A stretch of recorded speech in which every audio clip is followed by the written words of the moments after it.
What's up, Tito? What's up, man? How you doing? Tito Ortiz. Do you remember us? There he is. Back in the day. How are you, sir? Good, man. Oh, my Hello, God. Tito. Shake his hand, Jimmy. You're going to be... How you doing? Is that a big hand, you think? Yeah. That's ridiculous. Big mitt. Here, sit down comfortably on the couch so we can grill you. Oh, yeah. Very comfy. That's what I like to see. Now, Tito, we haven't had you back since the day back at NEW when we had you beat up Steve. Elvis Sinisek. Huh? When I fought Elvis Sinisek. Oh, that was the fight you were promoting back then? Yep. You remember taking out Steve? Yeah, we actually just talked about that. That's like a huge conversation whenever I go to radio. It's kind of funny. Oh, really? Yeah, he's actually the second person I did that to. First person was Joey Grande, but it wasn't takedowns. He wanted to get choked out. Right. Oh, And I we choked him. want that. Yeah, no, I choked him unconscious because everyone was like big boy and everybody on the West Coast, of course. They're like, let's see what happens after you get choked out. I choked him out in about 6 seconds because that's how long it usually takes to stop the blood flow. And he was out and he woke up and he's like, that's the weirdest feeling I ever felt in my life. Oh, can we do that today with Pat Duffy? No, What? we don't. No?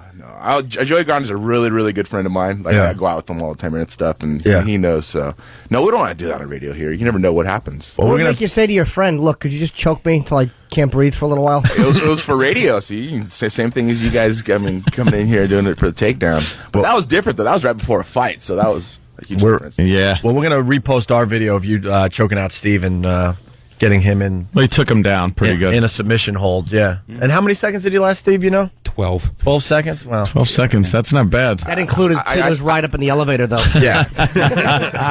I said like 10 seconds. Lasting that extra 2 seconds, I guess you got to give him props. Yeah. The video will be up on onaradio.com. So you wrote a book there, Tito, huh? Yeah, man, my life story. Let me tell you. Oh, This Is Gonna Hurt. It's an interesting story, you know. People, it's not really that much about fighting. It has a little bit, you know, a couple chapters about fighting, but mostly it's about my childhood of growing up. You know, growing up on the streets. My parents were ex-heroin addicts. You know, I went through a really, really tough time as a kid, from the age of 6 to about 13. So it's a really interesting book. Now, when you Very started fighting- inspirational from when I started doing, you know, wrestling is what saved my life. You know, growing up, you know, my mother separated with my father, and I came back to Huntington Beach with my 3 brothers that they actually left under with a guardian, and went back. And then from that point on, it was just, I got into wrestling. It saved me pretty much because, I mean, I was out of using drugs. My mom was away from my father, who used to be a drug user also. And I got into wrestling, and that's one thing that pushed me to the next level of being better and better and better. I mean, I graduated high school, went to junior college. I mean, in between there, in the book, of course, there's a lot of little stories of what happened, you know, ups and downs, of course. And then having a chance to fight in the UFC for the first time as a complete amateur because I was a college wrestler. Right. And stopped the guy in 22 seconds. And from that point out on, and it just seemed like champion was born, you know. I got to tell you, I just turned to the middle of the book, and you got some great pictures in here. Yeah, I love really a book cool. with a middle section with a lot of pictures. Yeah. And the first picture I see is your dad.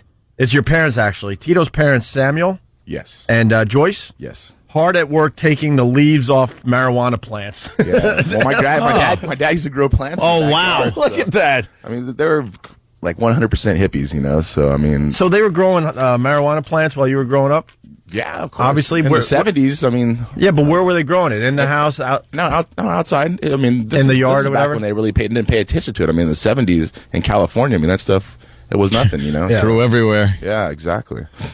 And your dad has the greatest afro I've ever seen. Yeah, actually, he was on the US magazine at the US Festival, Really? and he was like in far away in one of the pictures, and you could see his fro. It's kind of funny, really funny. Unbelievable. Anthony had an uncle that used to grow pot plants. Yeah, back in the 70s, he would grow pot in the backyard. And Aunt's mom thought what he was growing. Yeah, basil? he told her that it was a basil oregano hybrid, and my mother hybrid. bought it. She believed it. Till my father came over and said, "Why is there pot growing in the backyard?" "No, Joey, you idiot! It's a basil oregano hybrid." And they didn't get along anyway, so it didn't matter. didn't matter. There's a photo of you in the book with in Japan with Liddell and his Yep. brother. You know, you That guys was have back some when bad blood. that was back when we weren't friends and we weren't a part of the team and we weren't trained together. Oh, really? Well, it's a big story that how Chuck Liddell was never my friend and we never were training partners and we never Yeah. had a pack or anything. But you see him there and he has a punishment sweater or a punishment jacket on. Okay. Oh, so Me you're and him were the first team punishment, so it's kind of funny that all the stuff that's ever been talked about, how I was afraid of him and this and that. He's stupid, man. What happened with you and Liddell? I mean, you fought him twice. Yep, lost he's twice. won both. Yes. What's happened with you guys personally? No, nothing at all. I see him all the time. I'm out, shake hands. Tell you, what's up, Chuck? Hey, Tito, how you doing? I mean, it's no more than that. I mean, cocktail him every once in a while. There's no dislike between you guys? No, not at all. It's business, man. This is a business we work in, and when the fight comes about, we get challenging towards each other, and that's men should be like that if they fight each other in the octagon. Shit. Why is Dana White, the head of the whole thing, giving you all this crap? You don't even know. Check this out. Yesterday, I get a cease and desist for my book about the cover page because it has me with the UFC championship belt on it.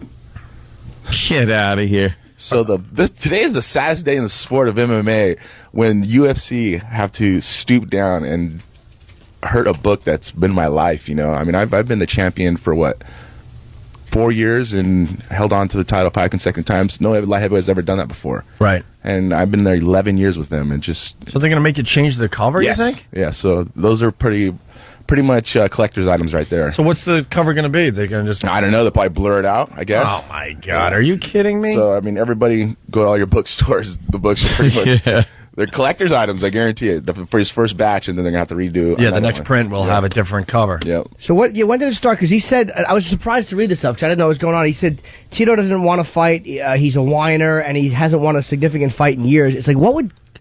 Who's he to say that I have never had a significant fight in years? I mean, has he ever fought before? Does he not understand what it is getting beaten down and doing the training we do? And he doesn't. And it's very disrespectful the way he is. And that's one of the reasons why I'm not with the UFC. I'm going to somewhere bigger and better for sure. I mean, there's a lot of shows out right now. I mean, Elite XC on CBS, it's a really big show and an opportunity for a lot of fans in the mainstream to see the style of fighting. So, and you saw Kimbo Slice take that guy's ear off, obviously. Yeah. Oh my God. Yeah. That was a good right hook. Well, what was that? His ear just exploded? Actually, when you wrestle and you bang your head against another guy because of wrestling and rubbing and so forth, and it ends up getting swollen with liquid, blood. And he was supposed to drain it before the fight, and he's like, no, I don't want it because I want to get infected. And that's like the stupid thing. So Wow. Kimbo trained it for him. Yeah, certainly did. So when he got cracked and he got popped, all that blood just burst. It's an amazing video. Oh. It looks like his ear is completely off his head, just hanging there, though. That was vicious. And so you guys have to drain your ears a lot? No. Well, some people do. I don't. I'm lucky. I mean, I've been wrestling for like 17 years now, so my ears are pretty much banged up as much as they're going to get. And You're right. I'm lucky. I don't have banged up ears. I mean, you look at Couture, and it looks like he has knobs on his ears. What do you think of Kimbo Slice? I think he's a young guy, actually not in age, young in the sport, who's maturing and getting better, I think. It just showed what type of heart he had to come out in the second round after getting beat down at the end of the first and take the guy out. Jimmy turned me on to Kimbo Slice with the backyard fights and street fights. This guy was all about. Sick stuff. He's not at the level that we are. I mean, not yet, but he's taking it seriously and he's doing the training. And maybe 2 years from now, he's really vicious for sure. It's amazing. These guys, because we look at him, because all those backyard fights, and we're like, this guy's an animal. Like he'd be terrifying. And these guys, he's cute. He's coming up. He's got adorable. Well, yeah, I mean, you gotta potential. understand what we do is 100% of our lives. I've been doing it for 11 years nonstop, every single day, pretty much. And what guys have been doing street fighting, and they have been doing the jiu-jitsu and the wrestling. It takes a while to learn. What's a guy like that vulnerable to in the ring? Takedowns, chokes, ground and pound. I mean, a lot of things. Just the whole other game. This is. But what's the danger about trying to pull those moves on him? The danger, you expect to get punched at least. Yeah, I would gather. You don't want to get hit by that guy. Yeah, Jesus. You got to get hit with more than one punch. That's for sure. But I mean, the takedown against the fence is hugely. I mean, that octagon or the cage is a weapon. If you know how to use it and you can use it to your best, you can stop a guy who's a boxer, and that's why it's MMA. It's not boxing. It's a big difference. Well, so he's he'd be more considered like a striker, like Chuck's a striker. I mean, but Chuck has college wrestling, so there's a big difference. When you have college wrestling, it's a lot harder to take an opponent down. Yeah. With Kimbo Slice, and he doesn't have college wrestling ability. Yes, he's wrestling with bigger guys and so forth, but it takes a long time to learn that capacity of wrestling in a short time. You can't do that. There's something right. Like it's when I fought Randy Couture and I lost my title to Randy Couture. I lost to him by a wrestling match. He's at that time I was 28 years old, and he's been wrestling for 30 years. So he's been wrestling longer than I even been old. And so it just came down to a wrestling match, and you can't learn that different positions in that amount of time because it takes so much to learn, such a long time. Were you ever scared in a fight? Every one of them. Every one of them. I don't think many guys will. But it's admit different. But there's difference. It's not scared as intimidated. It's scared of what's going to happen.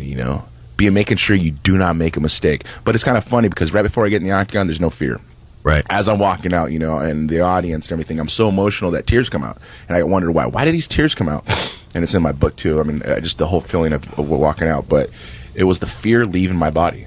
And as soon as I stepped in the octagon and I started jumping, I said, don't stop moving. Sharks, don't stop moving. Don't stop moving. And it's fight time, It's game time. It's the World Championship Finals. Yeah, what's your worst fear? Worst fear, being broke. Really? 100%. Because that's what you went through growing up? Yeah. Read that book and you'll see a kid who's not supposed to be alive right now. I'm living an American dream, man, and people don't understand what I've been through. Living in cars and motels and garages and people's backyards and motorhomes. I mean, I went through some serious stuff, man, as a young kid. And Did you see your parents shooting up? Of course. Wow. Yeah. Wow. Smoking, shooting up. I mean, they wouldn't do it in front of me. I mean, but like I'd see when we used to live in a little trailer, and I would shut they would shut the screen between both of us, and you could see the reflection of being cooked in the spoon and the meat and so forth. At a young age, I mean, I was 12, 11. This book could be turned into a movie, I'm thinking. 1,000%. I'm thinking. I know I've said my story so many times. People go, God, that'd be a great movie. But there's so much drama and so much ups and downs and family problems and, fighting and wrestling and little opportunities I had in my life where I could have made a left or a right. There's one part of my book that talks about when I was, I believe, a junior in high school. And one of my friends, Nacho and Ricky, used to go fishing with every summer. Summertime was our time to go fishing. That was another thing that kept me away from gangs, was fishing.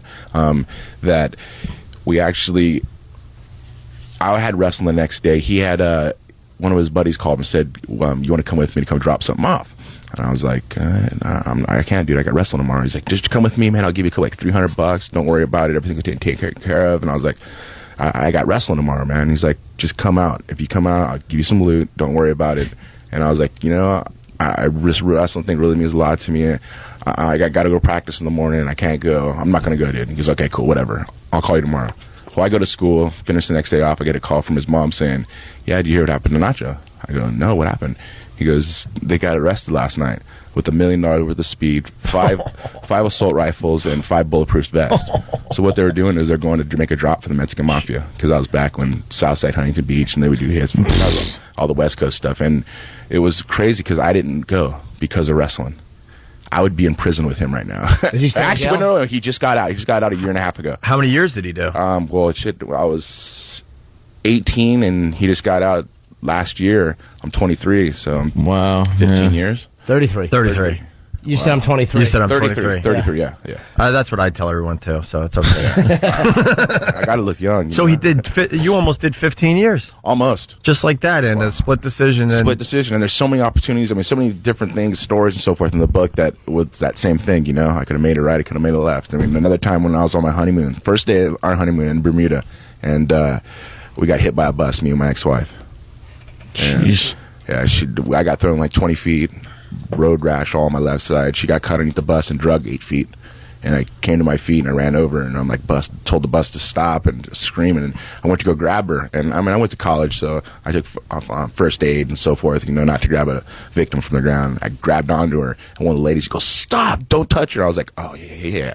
I let her back down. I took a step back and I almost passed out. And ambulance took us away. And the terror and the fear you got in your heart when you see someone who you just married underneath the bus, and Jesus. and I got hit hard, almost knocked out, dazed my feet. I mean, it was really serious, something that happened to us, and it's all in that book. There's so much good stuff. Yeah, I mean, you guys hear these stories. I mean, there's so much good stuff in the book. You were just crossing, and no, actually, I was on a moped, in Bermuda, and they show on the hotel channel that ride your mopeds around. It's so beautiful. It's easy, and we went, but it's on the opposite side of the roads. And when you come out, I mean, here in the United States, you pull out and you look left to turn right. Well, there you got to look right to turn left. And I look left, pulling out, and man, bus hit us about 30 30 miles an hour. Yeah, when you go on vacation, your brain doesn't work that way. You try. Yeah, but I try. No, you try your we drove your around best, all day. but, Yeah, right. we drove around all day. But you spend your whole life knowing it this way, and on vacation you're supposed to think completely opposite. It was a 2-way stop at a 3-way intersection. Whoa. Oh, yeah. It is. So do you consider lucky that you were able to get yourself together and out of that situation and become as successful as you are? Very, very lucky. I'm not done yet at all. Not even close. You know, when I started this fighting thing, it was just the beginning, I think. Right. And it's turned to bigger and better things. I mean, I have my clothing company, Punishment Athletics, that I started. I mean, it was new back then when I first came on here, but in '99 when I started it, now it's a multi-million-dollar company, and I started with $500 out of my pocket. Wow. And I just put my heart and soul into it. You know, the designs, everything, hats, T-shirts, beanies. I mean, everybody go to punishment.com, check it out. And I've just made it just as a family company. You know, me and my ex-wife are owners with it. Me and my ex-wife are best friends. Anthony, you hear that? Wow. No, I'm lucky. I'm really lucky. And her and my girlfriend are best friends also, so it's even cooler. I have a son with her, Jacob, who just turned 6 last week.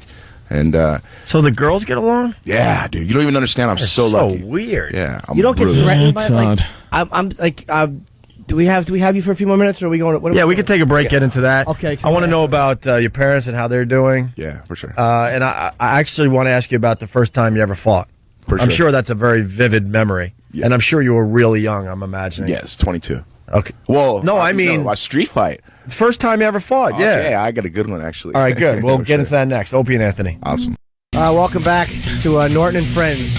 We got Tito Ortiz in studio promoting his book. It's called This Is Gonna Hurt, and it's not the first day it's out. It's been out for like 2 days. So there's book signing tonight, 7 o'clock here in New York City. Virgin Megastore. It's in Union Square, which is 52 East 14th Street. Everybody knows where Union Square is. That's a great location to go to a book signing because you can get there from anywhere in the country. It's going to be a good one. You got to hurry up and come out and get them because there's not going to be no more left with UFC on it. Yeah, there's some controversy. Tito's going to have to change the cover because he's wearing a UFC belt. Yeah, and They're having a problem with that. They said that I'm selling books because I have the UFC belt. I've been the longest reigning UFC champion they've ever had. And I don't get the right to wear a belt that I won. You know, I don't. It's just horrible. I don't know Ultimate Fighting like Jimmy certainly, but I know you. Right, exactly. You know, I like know people you just- and Chuck Liddell, and I could probably name a few others, but you're like right there. You're at the top. Well, I've been there longer than anybody's ever competed. You know, And it sounds like you wrote a good book, The Life of a Mixed Martial Arts Champion. This is gonna hurt. And we learned that your parents were doing heroin in front of you and had some major issues. How are they doing now? really, really good. You know, actually, I went through about 6 years not talking to my dad when my son was born. It just a lot of hatred towards him, and you know, it's just so much stuff that I dealt with. But my mother, actually, I talked to every single day pretty much, and you know, she's doing really, really good. I seen my dad probably about 6 months ago before I fought my last time. I just fought 2.5 weeks ago, and I really got a chance to sit down and talk to him. You know, I was having a lot of nightmares and stuff, and just asking him why, when we were kids, why we put us through the way we did. And I sat down and talked to him, and I had to say my piece. And I told him that I know I hated him, but I'm willing to move on in my life and accept, you know, life's too short. And I told him that, and you know, he never apologized to me, which, you know, I just frustrated. And I told him how, you know, I thought he quit on us as family and so forth, and you know, it was good to talk to him and get it over with. And once I got it over with, I was just like, all right, I felt 100% better. Stopped having bad dreams. I felt like, you know, I faced my enemy, and I said my piece, and you know, I talked to him here and there now. But me and my mother are very, very close. She wrote me a letter when I was 25 about why it happened, what happened, and it really meant a lot to me. It meant a whole lot to me. What was her reasoning, if you want to share? Well, you know, my father actually had a hernia removal, and the pain he went through, he couldn't handle the pain that the painkillers they were giving him. He couldn't. It wasn't doing nothing. He didn't have insurance to pay for like better painkillers, as you can say. So his uncle, or my uncle, his brother turned him on to heroin at the time. Jeez. Yeah, Wow. to kill the pain. And Did he ever have a real job when you were growing yeah, up? well, that's kind of funny. From like the age of about 5, before that, we had an awesome life. I mean, picket fence, the whole 9 yards. Oh, no Great. kidding. Yeah. He owned his own company, carpentry company. He did cabinets for grocery stores and so forth, houses and everything. And it just, changed 100% when they got into this. It just, I remember we used to go to Mexico and, on the East Coast, of course, Casper Park, we'd go hunting and stuff. I mean, when I was really young, I remember that. But then all of a sudden it just changed completely, And you watched everything go away slowly? The picket fence, the house? Everything, And then you were living in a car? Yeah, a car and a little motorhome that sleeps too. The real surprise is there with like heroin. It seems to fall. Yeah, sure. It falls into that category.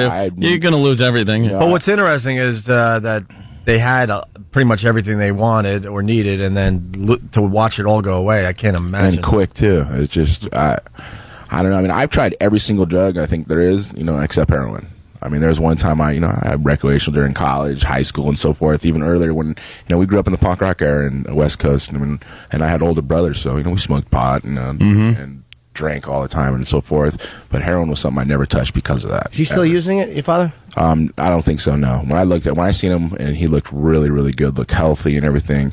And I seen him probably about 6 years prior to that, and he looked pretty bad. So I think he's been sober for a while. Well, that's good to know. And no amends, though. He didn't sit and apologize or anything. No, he didn't. He listened to me really well, and he never apologized. And that's why I kind of took it I said my piece, cool, and he has my number and everything. If he wants to call me, fine. But I mean, I ain't looking for a super dad all of a sudden. No. Sometimes it just gotta go. Yeah, and then I just make sure he's okay and so forth. I think I'm gonna go to his house and go refurnish his house for him. Just be nice. I walked in and everything was kind of old and so forth. So I made a little money, so I want to help out the family. And you're dating Jenna, and I mean, I know everybody probably asks you about it, but my biggest question with that is, because I'm so easily threatened by other guys and other relationships my I feel sorry for you, dude. It's awful.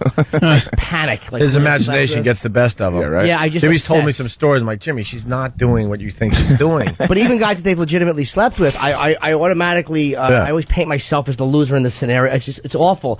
It's like, how do you, all right, you meet, and obviously she's probably the biggest name in porn ever, and how do you, like not allow that to threaten you? I just, when I met Jenna, she was changing a different chapter in her life, She was getting out of the porn industry. I mean, you were there when she retired and so forth. And I just see a different woman. I don't see the chick who was a porn star, so forth. I mean, that was old history, Even the last 3 years of her business, she actually just did movies with her husband, and that was it, So, the stuff she did as a young kid, I mean, I look at stuff that I did as a young kid, so we live on in our lives. When I wrote my book, I wrote a different chapter, and, and I have a lot of self-confidence, 100%. She loves me, and she respects me, and I respect her, and it's just, we empower each other. It's weird, we live the same type of life, same type of growing up and so forth as kids, and, with no parents and this and that, and so we have a lot in common, and we look to each other to, support each other, and, it's great, man. Like I say, I've had an ex-wife who's a best friend to me now. They're friends, which is amazing, and, and she sees what Jenna is just like me. She goes, you guys are exactly compatible because you guys have the same story, the same deal, and we empower each other, man, and it's awesome. But the pressure. I mean, come on. No pressure. I mean, being a guy, we all feel that pressure. I have the hottest chick in the world. But to make sure, you're taking care of her needs, that's got to be. No, I can't imagine the pressure. You, I can imagine. I feel sorry for you. Wow, I'm a passionate dude, man. There's a big difference. Right on, I'm a passionate guy, and I know my stuff. Right. That's what I'm saying. You're obviously confident. Know you're doing. I went to college, more than okay. So find a girl's G spot and so forth like that, and all that stuff. I mean, all right. I know that stuff. Man. I heard she was at your fight when you lost to Chuck, and she was crying and she was really upset. Like, what was that? This is what I wondered too. Like, what was that like afterwards? Like, what do you say to each other? Like, she's very supportive. Very, very, very, very supportive. I mean, and there's times I can't believe I lost. She's like, Tito, listen, you didn't lose. Fans watched you fight. There's no other men who could step in an octagon and do what you do. I mean, both you guys are winners. Even when a guy loses, you guys are still winners because average people do not get in an octagon and get in a fight. They don't see the training you put into it. You can't be sad at all. And yeah, I get hurt for a week or two, but I suck it up, lick my wounds, and get back in it. That's why it's called fighting. Does she worry about your safety? Yeah, a little bit. Yeah. But I mean, I don't really worry about my safety too much. I'm ready. I'm trained to do this. It's just. Are you kind of relieved that they've changed some of the rules to protect you guys a little bit? Because when this first hit, our conscience. That's when I used to fight. Yeah, I know. Yeah. That's what I'm saying. When it finally hit like my radar, they were like kind of protecting you guys a little bit. But when I first saw it, I was like, Wow. Yeah, it's just, there was no real tapping out or anything. No, the real longevity of this sport is happening, and it's here now because of the rules that got into it. With boxing when they first started, they didn't have gloves. They would fight no round. There was no rounds, no time limit. And then as you started organizing and evolving a sport, you put those rules, you put those regulations, you put those time limits. And what we've done in the last 11, 13 years that mixed martial arts been around, it took boxing 100 years to do, just because the athletes, the levels that they train in. I mean, you got kids now that have been training for 10 years and started when they're 12 years old, and they're good. They're really good now. It's like, wow, these kids are 22, 23 years old, and they're tough as hell. So yeah. Couture wants to leave, actually, and fight Fedor, but they won't allow it. To me, that's a frightening fight. Is he going to get hurt fighting him? No, not at all. Fedor walks around 220. I mean, Couture walks around 230. I mean, it'll be a great fight. Now, I think Couture has a huge chance of beating him because he's a better wrestler. And like I say, this comes down to wrestling. Yeah, the striking's there, but I think Couture could beat him at 230, no doubt. I saw him get dropped on his neck. Someone picked him up and dropped him on his neck, and then he got back up. You're talking about Fedor, yes. Yeah, he's just savage. Wow. He's just a big... He's a Russian guy. No expression on his face, nothing. None. He's vicious, man. He's actually fighting on the West Coast. I believe it's July 19th with Affliction. So it should be an interesting match. Him versus Tim Sylvia, I believe, UFC former champion. A lot of guys from UFC have left. I'm just one of the guys to follow up behind, Couture left. Tim Sylvia left, Andre Arlovsky left, all be gone. UFC really don't take care of their guys because of one person, the president. And it's really bad. And it's getting worse. And there's starting to be limelight, and the light's been shown on because we're hitting main audience now. So it's a big difference. You hit mainstream, it changes everything. Go ahead, Jimmy. I was saying, is it like, because there's other options now to fight? Bigger companies coming about, yes. Yeah. I mean, you're on Free Network. I mean, how many fans would love to see Free Network and not have to worry about paying? The ratings for what CBS did on, what was it, Sunday night? We're through Saturday night. Saturday night, we're through the roof. Yeah, they did like 12 million viewers. It was ridiculous. That's great, and it just shows how powerful mixed martial arts is. You said before the break you have a good story about the first time you ever was in a fight. Yeah. How old were you? I was, I'd say 11 or 12. There was this bully guy and I'm not sure if this is in the book because this is the one that I remember perfectly because it wasn't like, what was your first fight and so forth. It might be in the book, I'm not 100% sure. I lived in Santa Ana. There's a bully kid who always used to bully us. So a group that would hang around. He'd bully the guys, but no one ever really got hit or anything like that. He'd just push him, shove him, so forth. And one day he tried to do it to me, and I stood up to him and I socked him in the stomach, and he fell on the ground and started crying. That kid never bullied me again, and all of a sudden it seemed like I was going to be the bully of it, but I wasn't. I was cool to everybody else, and that's how I've always been to my friends. I've been very, very respectful to all my friends, but that bully never picked on any of us again because I remember telling him, man, I'll beat you up again if you be a bully to any of us. But I mean, that was as a kid. There's a lot of fights that happened in between, from that point on that were very serious. I mean, there have been ones that guys have had their lives almost taken away. I mean, when I was young, I was 16 years old. This is a great one. This is not my first time. This is a great one. In Huntington Beach, they have parades every 4th of July, and it's like a huge thing, parade, and everyone parties. I mean, you guys heard of the riots they had down there, I believe it was in 80 or 92, 93 or something like that. But every year they have huge parades and parties and so forth down there, and they have like group parties. Well, on the corner, they'll block off a corner and have a big party down there, so like a block party pretty much. And we're lighting fireworks, and I was throwing Piccolo Pete's. And this guy came walking me, older guy, mustache, long hair. He walked up to me and he goes, "Hey, you punk, don't be throwing no more of those fireworks." I'm all, "Did it come close to you?" He's like, "No, but don't be throwing no more of those fireworks." I was like, "Okay, sure." Turned around and walked away. And I was 16, 17, drinking alcohol, having fun in Huntington Beach. And I threw another one, and he came up and he pushed me. And when I turned around, and people kind of broke it up, and nothing happened or anything. So I went to my brother's house, and we're sitting on the porch drinking beers. It was my brother Marty on the right of me, my brother Jim on the left of me, my brother Mike on the left of him, and like 8 or 9 of our friends. And they're all older. I was the youngest one. I mean, these guys were aged from 19 to... Actually, no, 22 to 35, older guys, all bigger, burly guys. And I'm sitting there, and all of a sudden, some guy hops out of the car in front of the house. And he goes, "There's that punk right there." And him and 2 of his buddies jumped out, and he comes running up and socks me in the head. But before he socks me in the head, I know my brother Marty, I'm all, "That's the dude right there." And I looked up, and pop, he cracked me in the eye. Did he see 9 guys sitting there? I don't know. What a setup. What a dope. Right. My nose just, I was like, cracked me, and I stood to my feet. My brother already hit him once, and he was trying to get off the ground. He got off the ground, and I punted him in the face. And when I punted him in the face, I mean, I was a young kid. I was 16 years old, and I didn't know killing a guy or anything like that at that time at all. And I putted his face. He fell on the ground, and I started stomping his face. Well, my brother's girlfriend at the time, Christy, she pushed me off because you're going to kill him, and pushed me off. And I had a big old egg on my head. I'm serious. I had the biggest black eye. And I remember looking on the ground. He was sitting in a pool of blood, and I took off running. And I went to my house, and my mom and dad were there, or my mom and my stepfather were there. And I walked in. They go, "Oh my God, what happened to you?" I go, "Some old guy punched me in the head." And I was 16. This guy's probably about 34, 35 years old. That socked me. And the ambulance came, took him away, and he was in intensive care for like 4 days. This is really, really funny.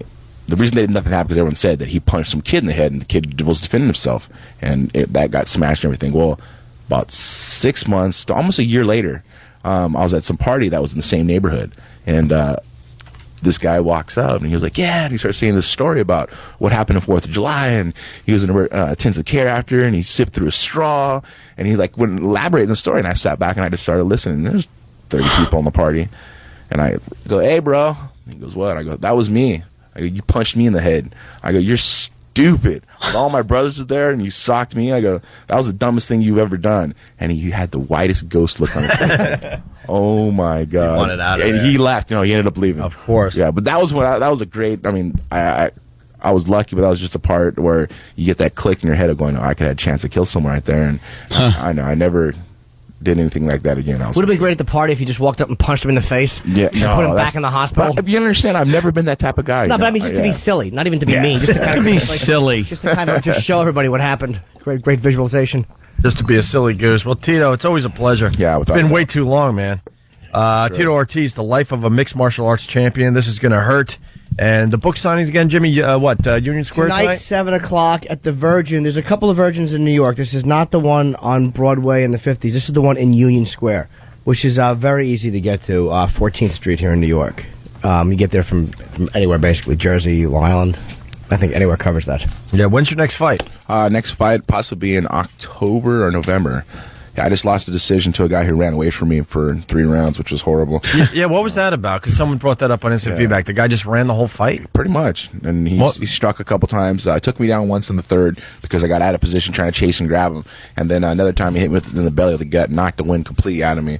And I recovered, which was pretty cool. And then I caught him in a triangle choke, and I almost had him. I was like literally a half an inch away, and I would have won, but it happens. But I think I lost the fight, which is fine. But I think I won the battle against the UFC. I'm a free agent for once. First time in 11 years, I'm a free agent, and it's huge. There's the CBS company with Elite XC really want to sign me. There's other companies that really want to sign me. But I think I'm going to do my own promotion and co-promote with another company. I think that's the best thing to do. I've been in the business for 11 years. I know a lot of fighters that that they know that I respect them and so forth. The payment wise and everything. And I'm in it for the fighters. I think it's about the fighter because I'm a fighter myself. How many more years do you think you'll fight? 3. Oh, you already know. I already know. 36 and you're out. Yeah, reason why I say that, I would love to fight until I'm 40 years old. I mean, I love to fight until I'm 50 years old, but, I have a son, and I just want to move on to bigger and better things. I mean, the fighting game has been around for 11 years now. I finished 3 to 4 years. I did my 15-year career in mixed martial arts, and doing movies is my next step, without a doubt. Oh, yeah, for sure. I just signed with William Morris at the beginning of the year, so there's some money in that. Yeah, there's a lot of money. Yeah, and it's just one of those things. I came from a really crazy upbringing, so I have so much emotions for acting that it could be in drama or it could be in action-packed films. It's just an opportunity. If I get that opportunity, I will succeed in it. I mean, when I did fighting, I didn't learn it overnight, and I succeeded very, very well. And it's the same type of deal. I'm not that bad boy people see in the octagon that wants to kill someone all the time. It's an act a little bit, but it's just I train so hard that it's nice to have one of these guys in here and they're smiling. It's like Chuck Liddell and a few of the guys you've had on. They quite frankly scared the hell out of us, and I know we're friends. So it's nice to have someone smiling as they talk about beating someone up. So. Chuck's idea of laughing is he'll just breathe and kind of nod. All right, well that means he's breathes like a bull and. He has all kinds of personality. He's full of personality. Does he punch as hard as everybody says he does? Yeah, he punches pretty hard, of course. Yeah, Brent. Well, let me punch. I mean, I punch people hard too. I mean, we all punch hard. Yeah. They just never Punch in the right Jimmy in the position. face. But I mean, he has a reputation. I mean, They hit a hard hitter, yes. Devastating. Stone hand, yes. Stone hands for sure. All right, they're going to shut us off. So, Tito, thank you. Tito Ortiz, once again, the book is This Is Gonna Hurt. It looks like it's going to be a great read. And if enough people buy the book, maybe it's turned into a movie, right? There's a signing tonight at Virgin. And get the book now, because this is actually going to be one they're going to yank off the shelves and have to redo the cover. Yeah. Because Dana White wants this UFC belt off the front. So horrible. How annoying. Yeah.